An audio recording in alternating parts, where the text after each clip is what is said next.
ऐसे माहौल के अंदर हैं कि इस पार्क के अंदर रोशनी ही रोशनी है, जज्बे ही जज्बे हैं और इन जज्बों के नतीजे के अंदर ही आज ये पार्क बनकर तैयार हुआ है।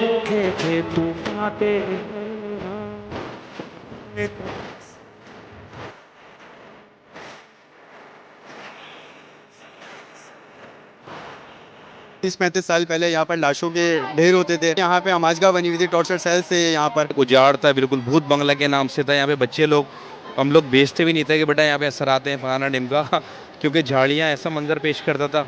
आज इस जगह को देख के यकीन नहीं आता है वही जगह है, सिर्फ और सिर्फ जमात इस्लामी के बकौल उनके तोफैल से आज देख लें ये बिल्कुल रोशन जगमगाता पार्क बन गया है जो एक भूत बंगला था।